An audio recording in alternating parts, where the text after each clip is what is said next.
Maswerteng hapon po mga ka-STL. Narito na po ang resulta ng STL Batangas para sa araw na to, 2nd draw November 21, 2024.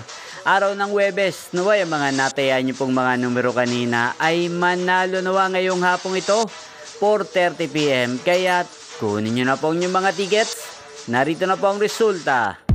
Ang mga nanalong numero sa STL Batangas ngayong hapong ito, November 21, 2024. Second draw result, 4:30 PM. Ang mga numerong nanalo, 2 at 8 in exact order. Sa lahat po ng tumaya kanina para sa second draw ng 2 at 8, congrats po sa inyo. Panalo po kayo. Again, 2 at 8 in exact order. At shoutout po natin ngayong hapong ito sa STL Batangas, si Ate Lily ng Batangas. Shoutout po sa iyo, Ate Lily.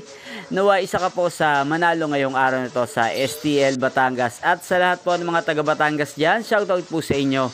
At inyo pong napanood ang resulta ng STL Batangas sa channel na to, Roderick Hernandez TV. Maraming salamat po sa patuloy niyo pong panonood at pagsuporta sa aking channel. Huwag pong kalimutang mag-subscribe at magkita-kita pong muli tayo mamayang 8:30 PM dito lamang po sa channel na to, Roderick Hernandez TV.